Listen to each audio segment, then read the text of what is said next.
Hello and welcome to ThePapare.com. Brand new year and a brand new show here on ThePapare.com as we discuss the first test between Sri Lanka and South Africa and what will happen in the second test also. So to discuss everything related to the Sri Lanka versus South Africa test series, I have once again with me Farveez Maharoof and Russel Arnold.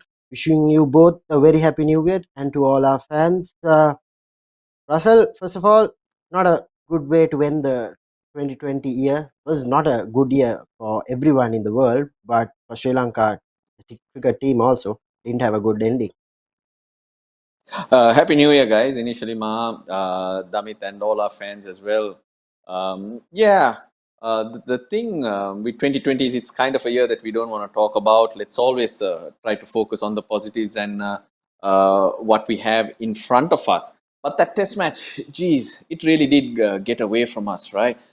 Because the first day and a half when Sri Lanka batted, that was an outstanding batting effort. Going overseas and in trying conditions, that Centurion pitch had a lot uneven bounce from the first day. The ball was jagging around, and even the bowlers, even though not as experienced as the Rabadas, they still had a lot of pace. But all the batsmen dug in, and that was such a fantastic performance. I don't think Sri Lanka has ever scored as much in South Africa in a particular innings. And once you get the runs on the board, you're thinking you're well on top. The home team generally feels the pressure because they want to make a good start. And didn't it fall apart from there? The injuries really didn't allow the Sri Lankans to settle in, and it went pear-shaped. It's actually a test match that you just don't want to talk about. So I don't know why you're bringing it up here, Damit. But we have to talk about it. So, Farvis, the injuries, three injuries, having to lose three frontline bowlers. Dhananjay De Silva was a part of that bowling attack, so he also didn't bowl. How tough was it for Captain Dimuth Karnanath? Let's talk from his point of view, Farvis. Hi, Damith. Wishing all of you happy new year. Damith and the proper team, Russell and all our viewers. So start with, as Russell mentioned, that's this match to forget about, to be honest. I mean, especially playing with 5 bowlers and still you're losing 3 frontline bowlers. And in a test match, especially, I mean, it's just not, I have never heard it, never seen it. This is the first time I'm experiencing also. And I also feel for the players who are fit, fighting in the middle, especially Captain Dimuth Karnanath. He was left with no choices. He had to bowl himself. He had to bowl Kusal Mendes. I mean, it's just was a chaotic ending, to be honest. I mean, as Russell mentioned, our batting effort first things took us by wow. But in the end, things fell apart as soon as we started breaking down middle of the test match, especially in South Africa. We talk about preparation. I mean, it wasn't ideal. And also playing in Highveld, especially in Centurion and Johannesburg, which is never easy. I mean, considering the fact that, it's from the sea level, it's about, I think, 6,000 feet above. And, the air is very thin. You need to be super strong to perform to your best in those conditions. So preparation going into it wasn't the ideal, and it definitely showed all the results halfway through the test match.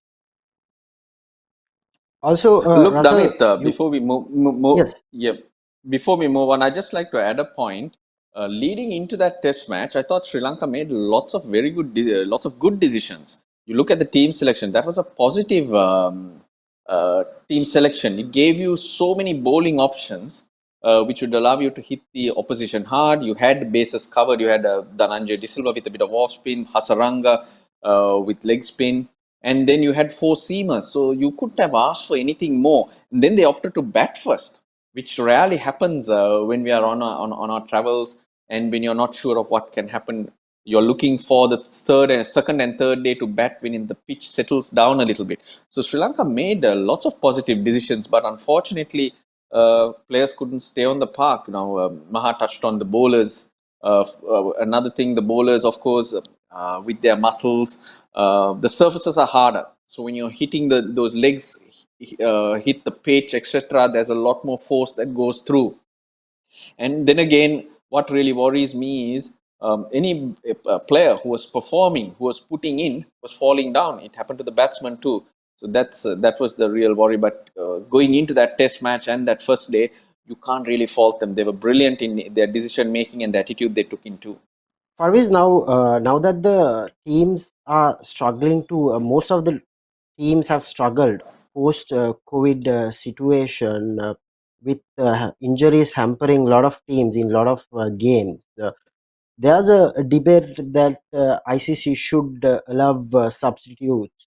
So it's not a concussion substitutes if there's any injuries. So what's your opinion on that? Mickey Arthur had said that he'll definitely talk to the ICC as well about this. What's your opinion on this?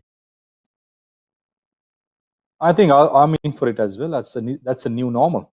I mean, if you take even English Premier League, Spanish Premier League, everything when they restarted the season last year, they gave 5 substitutes, whereas normally it's only 3 substitutes. So everything in this COVID has taught us new ways of doing things. So I reckon that's a brilliant idea if you could look into substitutes as well. I mean, it's not easy to play at the highest level after a very long time being away. I mean, you can train for months, probably months and years, but still playing in the middle in a high competitive game, it's never easy. So players tend to get injured, and also our preparation leading into it, as I said, wasn't the ideal for many reasons.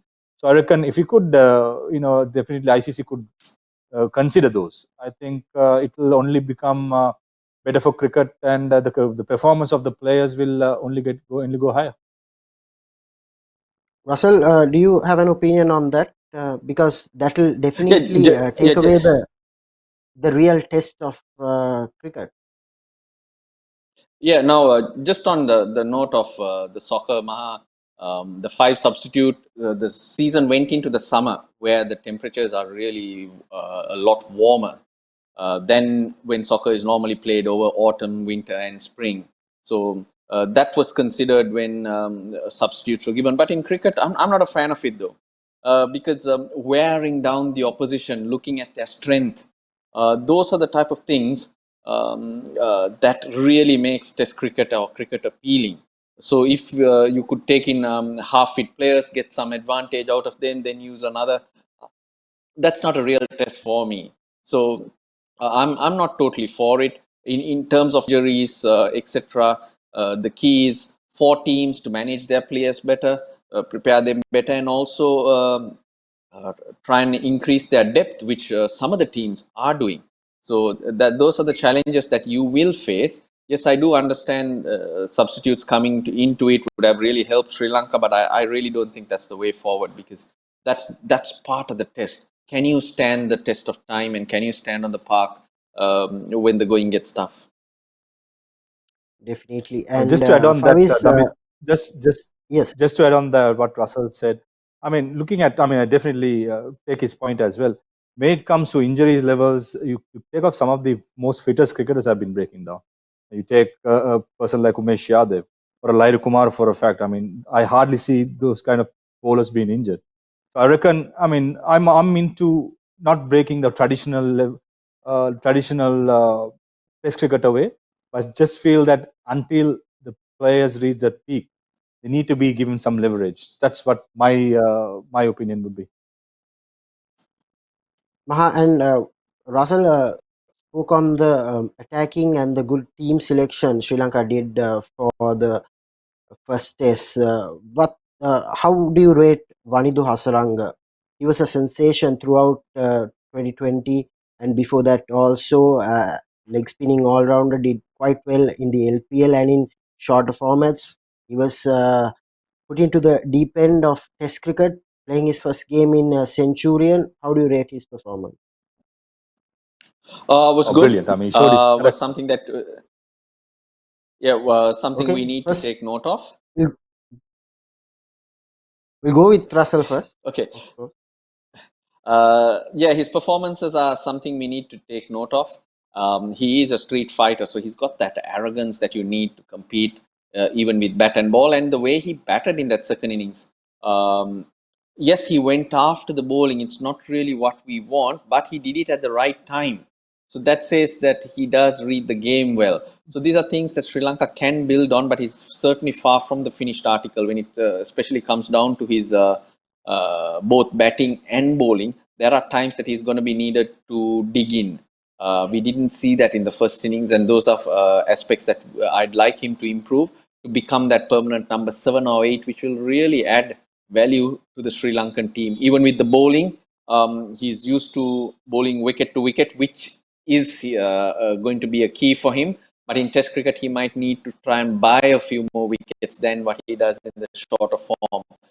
So he's got the goods, but still a long way to go for me.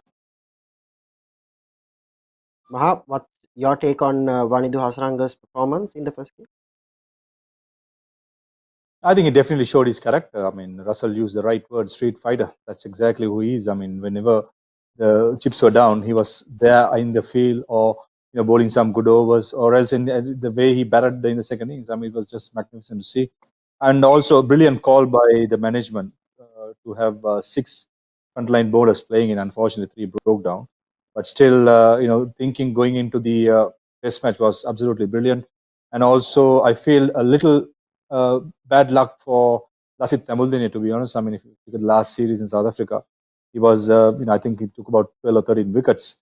I mean, it was ideally suited conditions for him with the bounce, but I understand why they went with Vanidhu Hasaranga. So, if Lasith Tambuldine gets a chance, I think, he will do well as well in South African conditions. So, overall, going into the test match, there's lots of positivity with the mentality of the selection process and everything.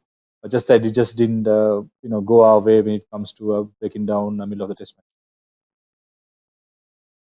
Yes, now let's move our focus towards the second test. Russell, Johannesburg, not an easy place again. We have played 2, lost 2, and with the injuries, how do you see the team selection? First of all, I'm sure the players and the management doesn't have an exact idea at the moment, but how do you see the injuries and swapping and changes happening for the second test? Maybe that could be a good thing because in the first test the planning was good, the decisions were good, but it didn't go away. So now here you're left with no option. You're going in with whoever you have. You're mixing and matching kind of. So that might work for you because you're not thinking too much and the pressure is off you. But Wanderers is a hard place to play. Generally, the pitch is harder. There's pace bounce, and you do tend to find lots of cracks in it, which would mean when the seam or the ball hits those cracks, there's a lot of deviation at pace. So it's not going to be easy at all for the Sri Lankans. But they'll have to battle. It's going to be really, really hard to lift yourselves up. Let's say those 11 fit players who obviously they traveled with 21, and there'll be a few good players waiting for opportunity. It will be really hard to pick yourself up because of the way things happened in that first test. You put in your best performance and it just doesn't work out, and things go pear-shaped plans and you become helpless. It's a very hard place to be in. So they'll do really well if they can to forget what happened in the first test and try and kick on. Couple of good replacements would come in. I'm sure Tirimana, Oshida Fernando, hopefully he's fit. And Suranga Lakmal is there. He's the spearhead of the Sri Lankan bowling attack. Not 100% sure whether he'll play, but I think there'll be a fitness test and he'll be assessed over the next few days. And I'll be excited to see Dushmantha Chamira running. So that's again a good team, but getting it up there is the key. Maha, let's say Oshada and Suranga is fit and Chandimal is not fit for the second test. We already know 3 players are already completely out. Dhananjay De Silva, Kasun Rajitha and Lahiru Kumara. Uh, how do you see any other players coming in, or what do you think?